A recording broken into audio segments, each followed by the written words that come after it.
Welcome back, Burn. Hello, everybody. We are, the Bodacious Rant with Burn and Rye. And as usual, right now at this time of the year, there's the holiday season. But the one show that I'm really hooked on right now is Hawkeye. And we're going to talk about episode 4 this evening. What do you say, Burn? Yeah, like a good boomerang arrow where we're back. We go and we come back and we talk about the things that we like that we saw. That does sound like a horrifying mechanism. I'm not going to lie. Just because, that's just scary. Anyways, yes, so this episode dropped this week. So, again, guys, this is a spoiler-filled episode. We're going to kind of break down our favorite parts, what we liked about it, what we didn't, maybe. So, if you haven't seen this episode, it's on Disney+, so check it out when you get a chance. And come on back and dive in with us. So, shall we get started on the spoilers, Burn? Yeah, man. I'm ready to dive right in. All right, let's get to it. Well, the beginning of this episode, I definitely did not expect it to go that way. You know what I mean? I thought we were going to see some really sinister shit, but instead it was just, oh my God, there's an Avenger in our house? What's happening? And then they all just kind of have, it was almost kind of reminding me of like a date thing or like two kids getting lectured by the parents. Like, oh, why did someone hack into my computer? It's like, I did it, I'm sorry. And he's just kind of there like, I'm not a part of this, but I can't control it. Yeah, I thought it was going to be one of those things where there's like a sword fight was going to happen, between Clint and Jack, and like maybe things were going to go on from there, or like the plot would like reveal itself of like what's actually going on here. But yeah, it's like you said, it's like two kids that got caught just like doing things they're not supposed to, and they're being, like you said, lectured at the dinner table like, what were you guys doing? Pretty much. I mean, and again, I Vera Farmiga has to be the main villain. She's not acting like it, but we find out that Jack is running that Sloan Limited, that company they found on her computer that Kazi is working for. And I felt like I kept saying coffee the last episode, so I apologize. It's Kazi. I don't remember. But anyways, so it's like, okay, she's dating this dude who's laundering money for the tracksuit mob, and it's on her security thing. So it's like, I think they could have maybe dive into the villain a little bit faster than just the tracksuit mob and Maya. Like, I think they could have revealed right now that, Vera Farmiga's the main bad, and we'll find out later. You know what I mean? Yeah, and that's one of the things I'm worried about. We're 4 episodes in now. Only 2 left, and we're still kind of wondering what the villain motivation is here. So it's kind of like on the plot end, I thought something would have been revealed. Like, I thought that's what the last episode, ending, I thought I was like, oh, okay, now everything's going to come into fold, like, now with this episode. But no, that is not the case, and we still don't know exactly, like, what exactly is going on here. Like, we know that that some dude died, he was stabbed for some reason, and that's just kind of it. And we know that there's this, like, company involved, and it's like, why, so it's one of those things where they're really dragging on the murder mystery of a murder that I don't really care about, like I didn't care about Armand the Third, like I'm not sad at all that he's dead. We barely got to know the guy, and there's 7 of them at least, so it's fine. but yeah, so it's like I don't know. I'm very curious how they're gonna wrap this all up, because since like no groundwork got really laid here. No, it's definitely really focusing on Hawkeye and his situation, like helping Kate. I mean, if they were going to do the whole Armand thing, it's like, I better have a big payoff for this season. You know what I mean? Because for that to be the focus of her case, or they could be doing a thing where it's like mostly Hawkeye, but secretly the Armand thing and Jack and the mom are the main, you know what I mean? Like how it's like, oh yeah, we're going to subvert this plot for the main plot, thinking, oh, that's the big deal, but really there's more shit going on underneath. I don't know, but it's like we got 2 episodes left, so they better wrap this up or really have a crazy next 2. Yeah, you know what I mean? Yeah, because usually with like murder mysteries, it can go either of 2 ways. One, by this point in the story, we would have gotten the reveal of like what is going on and why it happened, and now the characters have got to like race to the end to like stop something from happening, or they're still learning things that are completely confusing, and it's like, what's really going on here, and the mystery only just seems to get deeper.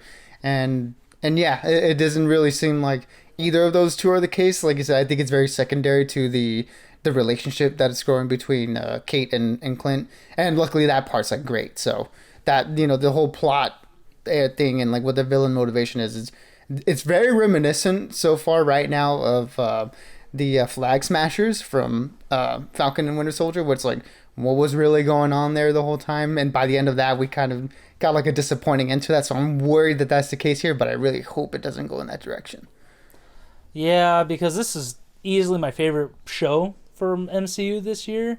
So I'm really hoping they don't follow that stupid trend of like, oh yeah, you think the main villain's gonna be a big deal, and really they're just like a red herring for something else. You know what I mean? Because that's exactly what the Flag Masters were.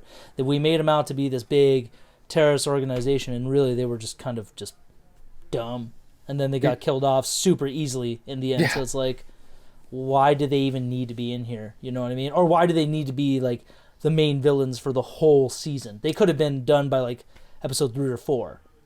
So I don't know. We'll have to see. I mean, but overall, like I said, I really like this episode. We'll talk about it in the end why I really loved it, but I like the whole middle part the best, to be honest. And then the ending was just the cherry on top, just because Clint and Kate are really bonding more. I feel like it felt the most Christmassy, to be honest, out of all of them. Even though it was kind of more serious, it still had a lot of Christmas stuff, like when they're decorating the tree. And I like the little thing where he has like a little pin or something, the quarter, and she's like, "You can't do anything with that. That's too small." And he flips off the television. She's like, "How'd you do that?" Yeah, yeah. They all those moments there again. Everything with Kate and Clint is the best. Like it's amazing. Their dynamic together is just so good. And 4 episodes in, that hasn't changed at all. They're still very entertaining to watch together. So yeah, that moment where she decides to bring some Christmas cheer to Clint, who's literally icing his wounds at that point. Where he's got like so painful, just getting all the juices or whatever they were. Just I think it was like slushy like margarita mix or something like that. I think so. Where he just has them all taped up to his joints and is just kind of like sitting back in the chair and like trying to rest up. That whole like middle section of the episode was great, and him teaching her how to do like the coin flip that when it will hit the TV and all that stuff, which I'm sure is going to come back to play later on, and I'm excited to see how Kate implements that into an action sequence at the end. Well, I think this one has done the best job of really training like a future Avenger. You know what I mean? Where the other shows have hinted at future Avengers coming in. Like WandaVision had her 2 kids. Falcon and Winter Soldier had Falcon's like right-hand guy. He's supposed to be the next Falcon. And then Loki and Sylvie, not that I could think of. Not really. I think like one of the only really other things I can compare it to is probably Iron Man and Spider-Man. With Homecoming specifically, where Tony's a little bit less of like a. Oh no, I guess he is kind of the same as Clint, who's a little bit more reluctant. But now Tony's has seen like after Civil War that he wants to impart some knowledge onto Peter in his own like weird way, where he's like, don't do anything I would do, don't do anything I wouldn't do, Whereas Clint's just like this kid's not gonna leave me alone, so I might as well teach her a few things. Yeah, I mean it's all coming from a place that he just doesn't want to lose anybody else because of what he's done, and I love their exchange too, where she finally figured out like, you're the Ronin, aren't you? And he's like, I kept doing what I was trained to do. And she's like, but you were, and it's her delusion. Like basically she's the public's like speaking for the public in the MCU saying, but you're a hero. You protect people. It's like, I was trained as a weapon. Like there is no protecting what I was doing. And if you kind of really think about it in all the movies, he kind of was most of the time just killing other stuff. Like it kind of works, even though it was to help protect like civilians and stuff. But yeah, I mean, he was just being honest, I really felt that. I don't know what critics are saying that Jeremy Renner's so wooden and not good in this show. I'm like, this is easily one of his best performances, because I've just seen some where like, oh, he's as stiff as ever, he's all this and that, and I'm like, I think you guys just don't like Jeremy Renner, and you know what? I don't like you for it.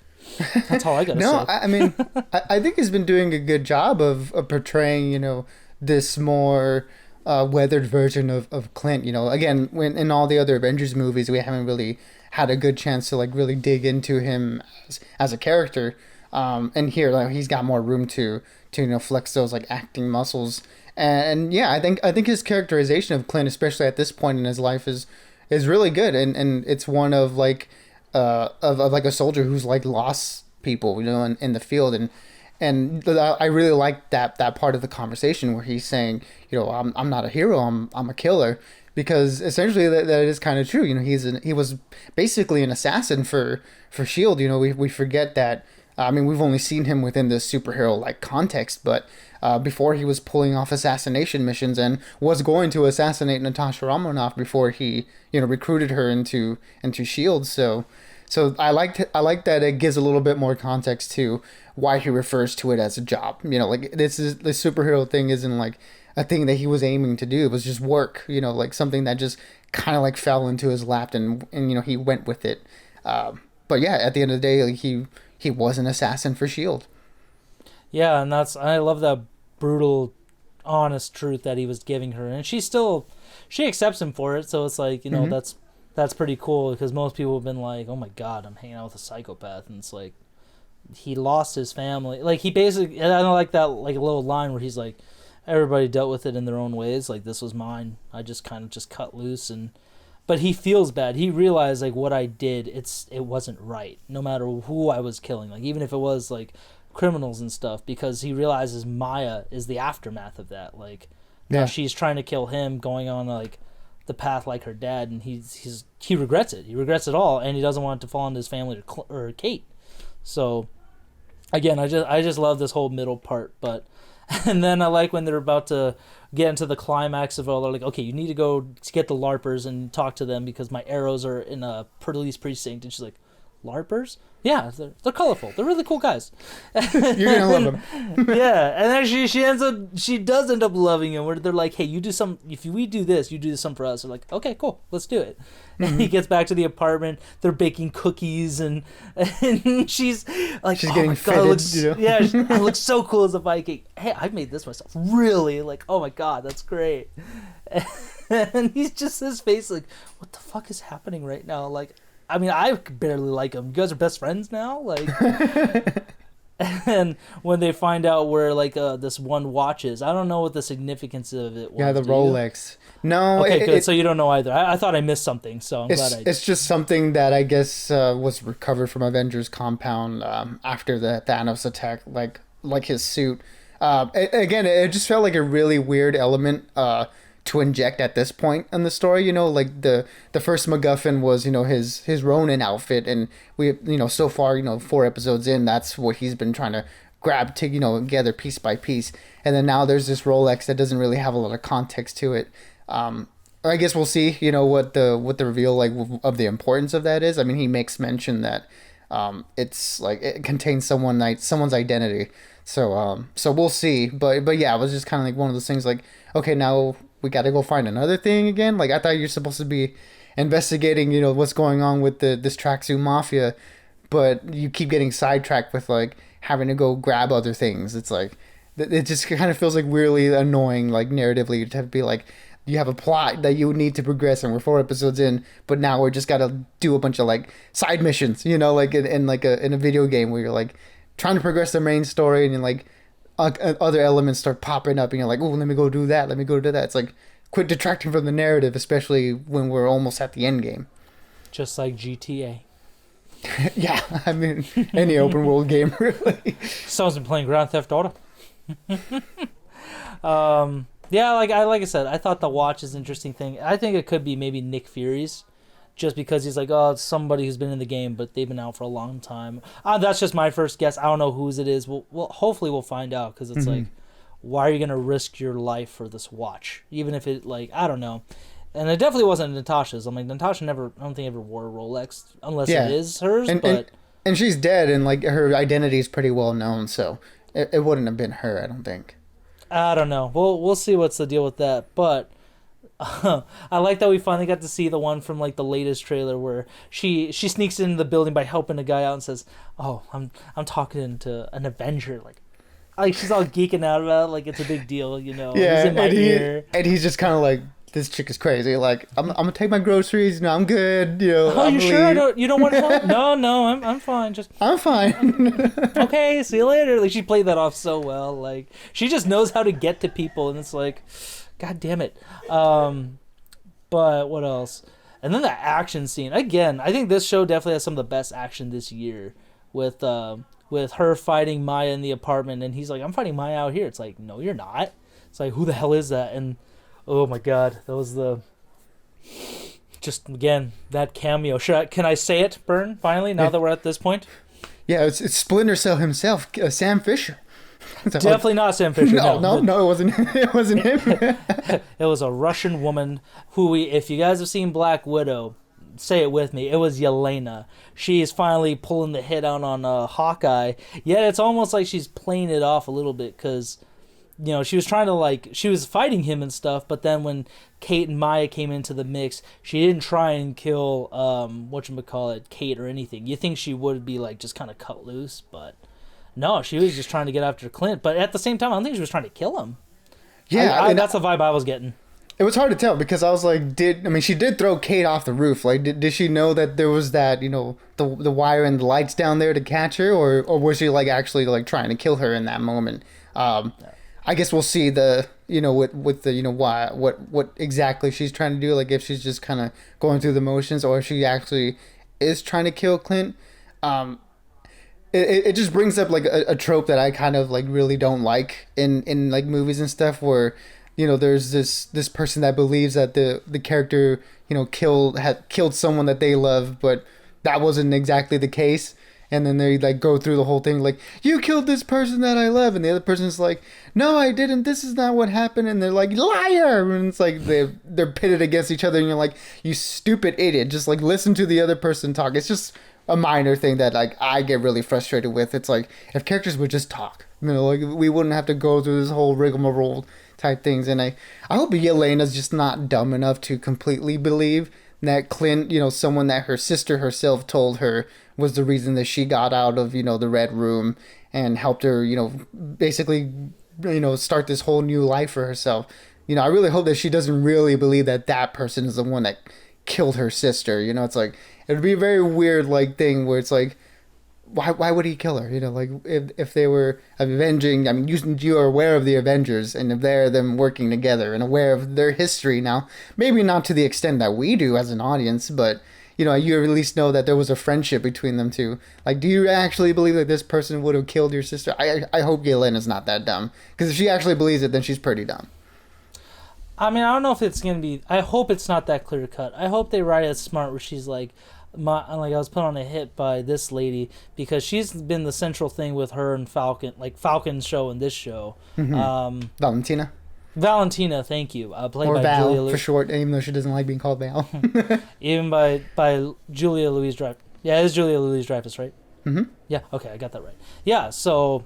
I'm hoping she's smart enough to be I was just kind of putting on a show because they're always watching me with the organization she's with, just because I think that's the MCU's Thunderbolts, just because we have U.S. agent aka John Walker, Kurt Russell's son from Falcon Winter Soldier, join her, and then we see in Black Widow she's working for her, so I hope they write it smart, because if it is one of those things you killed my sister, it's and then they kind of go into that whole thing. It's that's a little cheesy. I don't think audiences are that stupid. You know what I mean?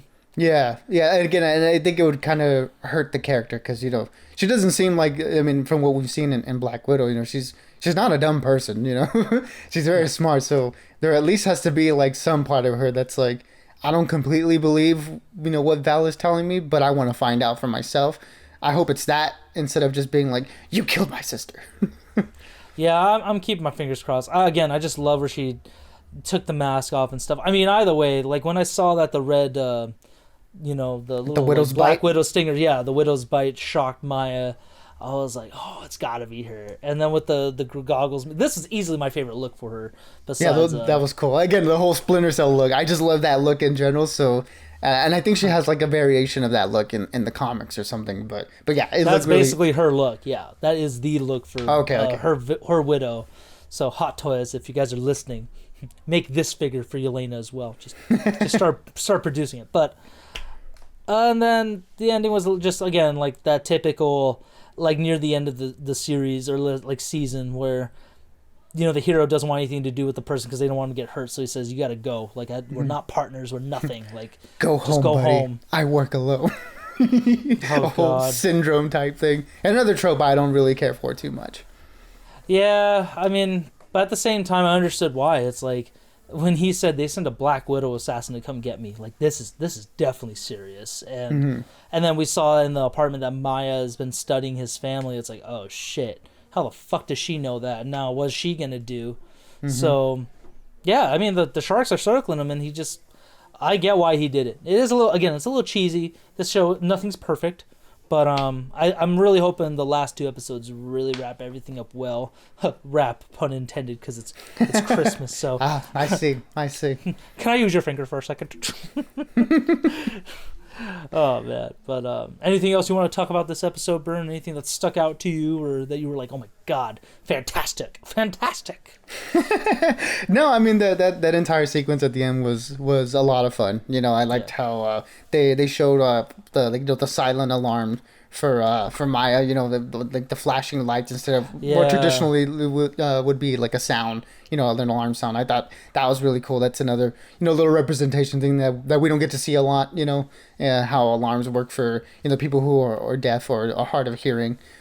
So I thought that was really cool. When that happened, I was like, whose apartment are they in? And then when those were going on, I was like, oh, it's Maya's. And then yeah, we get the whole sequence at the end, which is really cool. And yeah, you know, Yelena. I'm curious to see how, again, they're introducing elements at like an awkward time, but I'm curious to see like how she's utilized for the next 2 episodes. So that potential there is pretty interesting. So I'm excited to see where it goes. And then I'm really hoping that they wrap up the central storyline well. Yeah, that's my biggest fear right now is please don't follow the typical trope this year of just introducing plot lines or making a big deal out of something and then it just becomes nothing, becomes worthless. Like, why even write that in there if it's worthless? If it's just to introduce something, it's like, okay, well, you're doing a disservice to the audience by doing that because you're not following through with your writing. But again, I'm not a real writer, so I can't. This is a lot easier for me to speak into this position, but I'm also the audience, and I demand perfection. That's all I gotta say. Exactly. We want only 10 out of 10s or 5 out of 5s as we put it. Anything less is no bueno. No, exactly. It's all or nothing for me. Exactly. A or fail. First or last. Yeah, exactly. You're either first or last. All right, my dude. I'll talk to you later. Everybody, like I said, let us know what you thought of the episode. Comment, like, you know, share around, keep the conversation going. And we're getting closer to that Christmas date, so stay bodacious, keep on ranting, stay safe, and happy holidays as always. Exactly, everybody. Like you said, you know, be good, be safe, and we will see you guys on the next one. Absolutely. Cheers. 'Tis the season.